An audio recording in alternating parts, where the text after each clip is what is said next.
स्वागत है आपकी YouTube channel morning to target में। आज हम देखेंगे सीटेट के CDP के PYQ क्वेश्चन पेपर जो आपके आने वाले एग्जाम के लिए काफ़ी ज़्यादा इंपॉर्टेंट है।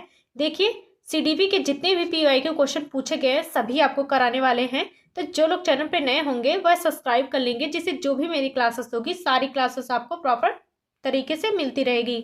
देखिए CDP एक ऐसा सब्जेक्ट है जिसमें आप 30 में से 30 आराम से ला सकते हैं। अगर आपने क्वेश्चन प्रैक्टिस कर लिया तो आप 30 में से 30 आराम से ला सकते हैं, क्योंकि CDP आपकी काफ़ी ज़्यादा इजी होती है हर सब्जेक्ट से। तो चलते हैं देखते हैं, और देखिए जितने भी मैं क्वेश्चन करवा रही हूँ सारे इंपॉर्टेंट है, उसको जरूर देखिए। देखिए आप लोगों के कहने पर SST की मैं डेली क्लासेस लेने वाली हूँ, जितने भी PYQ क्वेश्चन SST के हैं सभी आपको कराने वाली हूँ। तो देखिए आप सोच रहे हैं आपको CDP और SST डेली आपको क्लासेस प्रोवाइड कराएं। देखिए जितनी भी क्वेश्चन है सारे इंपॉर्टेंट है, तो एक भी क्लास मिस ना हो तो चैनल को जरूर सब्सक्राइब कर लीजिए। और देखिए क्लास शुरू करने से पहले आप लोग लाइक शेयर जरूर कर दीजिए इस क्लास को। तो चलते हैं क्वेश्चन पे। पहला है, पियाजे के अनुसार निम्नलिखित में से कौन सी अवस्था में बच्चा अमूर्त संकल्पनाओं के विषय में तार्किक चिंतन करना आरंभ करता है? तो जीन पियाजे के अनुसार कौन सी अवस्था में बच्चा अमूर्त संकल्पनाओं के विषय में तार्किक चिंतन करना आरंभ करता है? तो वह हो जाएगा औपचारिक संक्रियात्मक अवस्था, जो 12 वर्ष से ऊपर की होती है। तो यहाँ पे इसका फर्स्ट आंसर सही हो जाएगा। देखिए 30 क्वेश्चन में से बताइएगा आपके कितने क्वेश्चन सही हुए हैं, क्योंकि देखिए आपका अब एग्जाम नज़दीक आ चुका है एकदम। तो जितना हो सके क्वेश्चन प्रैक्टिस कीजिए और देखिए अपनी तैयारी को बेहतर तरीके से बनाइए, नहीं तो देखिए एग्जाम हॉल में आपको दिक्कत होने वाली है। देखिए अगर आज की क्लास में आपके 30 में से 28 या 29 क्वेश्चन सही हो रहे हैं तो जानिए आपकी तैयारी बेहतर है। अगर इससे कम हो रहे हैं तो आपको और भी ज़्यादा मेहनत करने की ज़रूरत है, तो अभी से सतर्क हो जाइए। नेक्स्ट क्वेश्चन है, प्राथमिक स्तर पर एक शिक्षक में निम्न में से किसे महत्वपूर्ण विशेषता माननी चाहिए? तो प्राथमिक स्तर पर एक शिक्षक को किसे सबसे महत्वपूर्ण विशेषता माननी चाहिए? तो वह हो जाएगा धैर्य और दृढ़ता को। यहाँ पे इसका फर्स्ट आंसर बिल्कुल सही हो जाएगा। नेक्स्ट क्वेश्चन है, वह अवस्था जब बच्चा तार्किक रूप से वस्तुओं व घटनाओं के विषय में चिंतन प्रारंभ करता है तो कौन सी अवस्था होती है? तो वह हो जाएगा, यहाँ पे इसका तीसरा ऑप्शन सही हो जाएगा, मूर्त से संक्रियात्मक अवस्था हो जाएगी।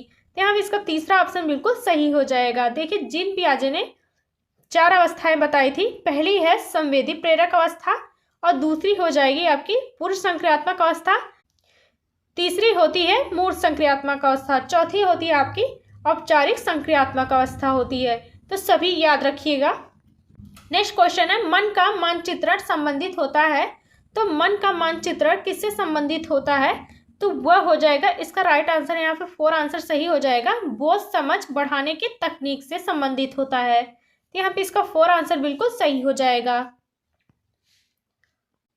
नेक्स्ट क्वेश्चन है, विशेष रूप से प्राथमिक रूप से विद्यार्थियों के सीखने संबंधी समस्याओं को संबोधित करने का सबसे बेहतर तरीका क्या है?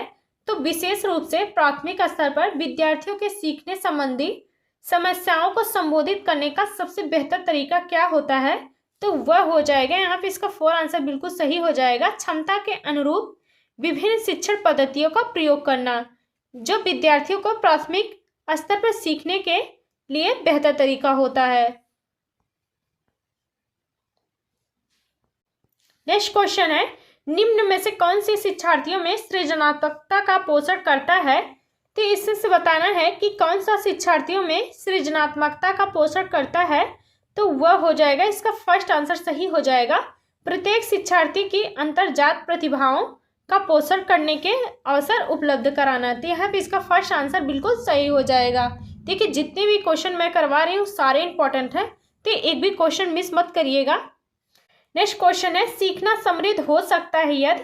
तो सीखना कब समृद्ध होता है? तो वह हो जाएगा, वास्तविक दुनिया से उदाहरणों को कक्षा में लाया जाए, जिससे विद्यार्थी एक दूसरे से अंतःक्रिया करके और शिक्षक उस प्रक्रिया को सुगम बनाए। तो यहाँ पे इसका 4 आंसर बिल्कुल सही हो जाएगा। नेक्स्ट क्वेश्चन है, निम्न में से कौन से कथन को सीखने की प्रक्रिया की विशेषता नहीं मानना चाहिए? तो इसी से बताना है कि कौन सा कथन सीखने की प्रक्रिया की विशेषता नहीं माननी चाहिए। तो वह हो जाएगा, इसका 4 आंसर सही हो जाएगा, शैक्षिक संस्थान ही एकमात्र स्थान है जहां अधिगम प्राप्त होता है। देखिए जहाँ एक मात्र हो, केवल हो, आपका नेगेटिव होता है, तो इसलिए आपका 4 आंसर सही हो जाएगा। नेक्स्ट क्वेश्चन है, 5वीं कक्षा में दृष्टिबाधित विद्यार्थी है तो क्या करना चाहिए? तो वह हो जाएगा, इसका सेकेंड ऑप्शन सही हो जाएगा, 7 कक्षा में सामान्य रूप से व्यवहार किया जाना चाहिए और श्रव्य सीडी के माध्यम से सहायता उपलब्ध करानी चाहिए।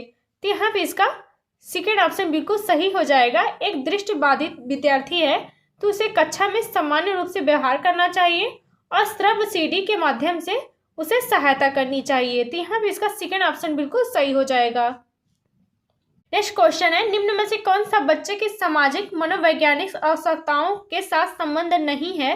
देखिए आपका नेगेटिव पूछा है कि कौन सा बच्चे के सामाजिक मनोवैज्ञानिक आवश्यकताओं के संबंध नहीं है, तो इसका राइट आंसर यहाँ पे सेकेंड ऑप्शन सही हो जाएगा, शरीर में अपशिष्ट पदार्थों का नियमित रूप से बाहर निकालना, जो आपका सामाजिक मनोवैज्ञानिक आवश्यकताओं के साथ संबंध नहीं है। नेक्स्ट क्वेश्चन है, वह कौन सा स्थान है जहां बच्चे के संज्ञानात्मक विकास को सबसे बेहतर तरीके से परिभाषित किया जा सकता है? तो वह कौन सा स्थान है जहां बच्चे के संज्ञानात्मक विकास को सबसे बेहतर तरीके से परिभाषित किया जा सकता है?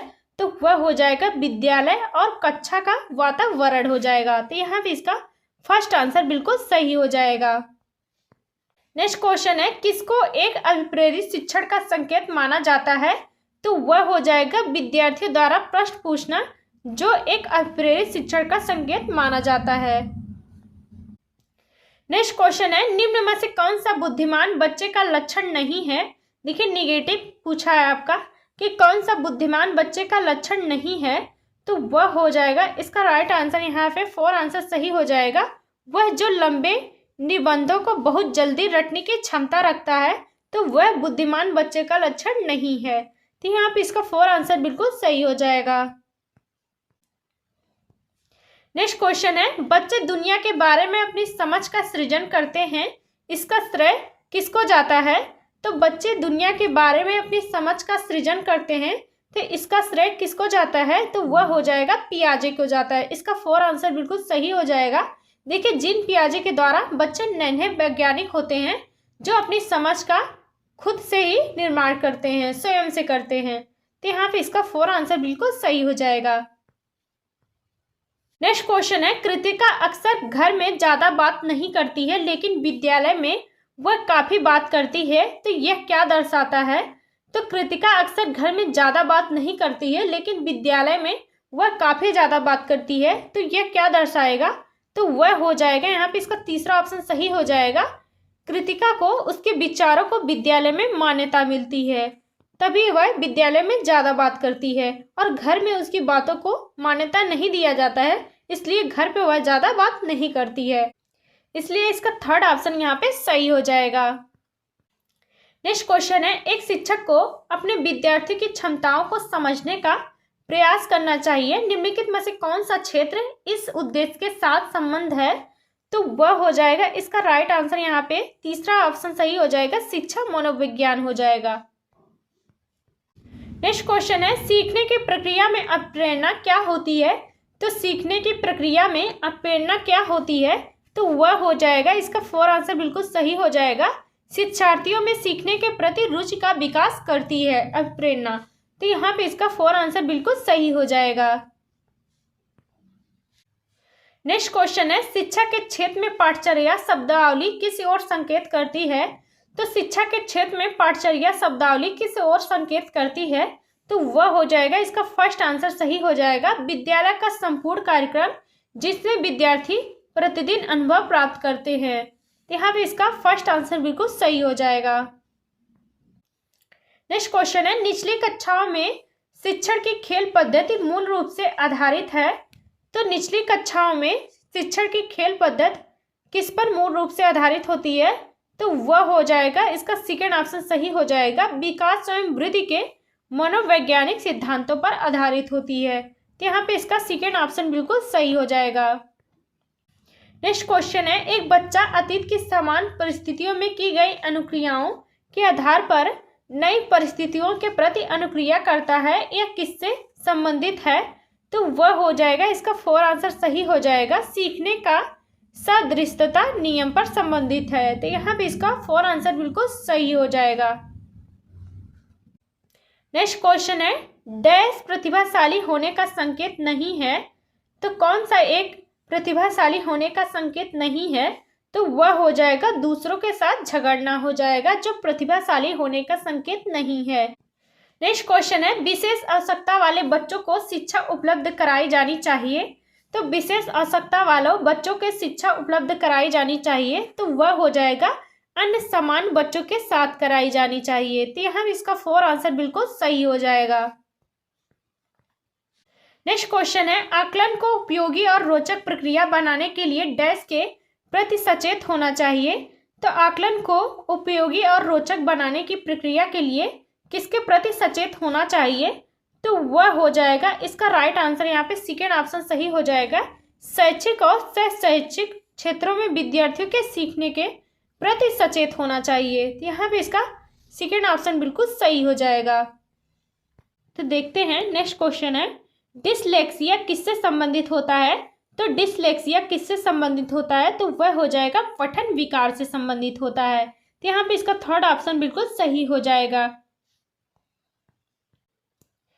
नेक्स्ट क्वेश्चन है, बच्चों के सीखने की प्रक्रिया में माता पिता को भूमिका निभानी चाहिए।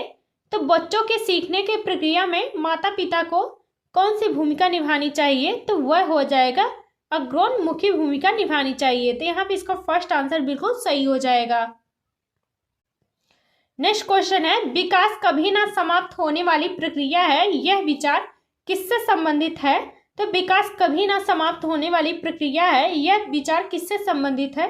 तो वह हो जाएगा निरंतरता का सिद्धांत से संबंधित है। यहाँ पे इसका फर्स्ट आंसर बिल्कुल सही हो जाएगा। देखिए, विकास कभी ना समाप्त होने वाली प्रक्रिया होती है जो जन्म से शुरू होती है और जब तक मृत्यु नहीं हो जाती तब तक चलती रहती है। नेक्स्ट क्वेश्चन है, सीखने के अंतर्दृष्टि सिद्धांत को किसने बढ़ावा दिया? तो सीखने के अंतर्दृष्टि सिद्धांत को किसने बढ़ावा दिया? तो वह हो जाएगा गेस्टाल्ट सिद्धांतवादियों ने। इसका यहाँ पे 4 आंसर बिल्कुल सही हो जाएगा।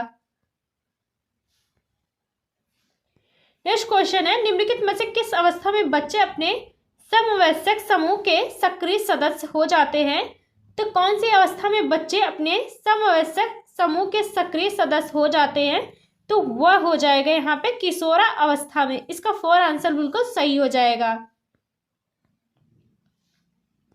नेक्स्ट क्वेश्चन है, बच्चे के बौद्धिक विकास की 4 विशिष्ट अवस्थाओं की पहचान की गई है। तो बच्चों के बौद्धिक विकास की विशिष्ट 4 अवस्थाओं की पहचान किसके द्वारा की गई है? तो वह हो जाएगा जीन पियाजे के द्वारा। यहाँ पे इसका थर्ड ऑप्शन बिल्कुल सही हो जाएगा। नेक्स्ट क्वेश्चन है, एक शिक्षक को अपने लोकप्रिय स्वभाव के कारण विद्यार्थियों को पूरी कक्षा में कहीं भी बैठने की अनुमति देता है। कुछ शिक्षार्थी एक साथ बैठते हैं और चर्चा करते हैं, यह सामूहिक पठन करते हैं, और कुछ चुपचाप बैठकर अपने आप पढ़ते हैं।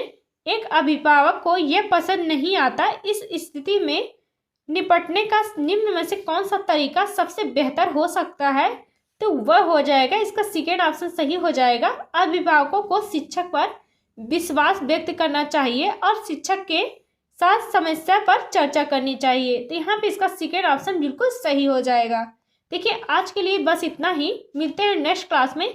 देखिए, जितनी भी मेरी क्लास हो रही हैं सभी देखिए, आपको काफ़ी ज़्यादा हेल्प मिलने वाली है। देखिए, SST और CDP दोनों की क्लासेस डेली अब चलने वाली है, क्योंकि आपके एग्जाम में अब बिल्कुल भी टाइम नहीं बचा है।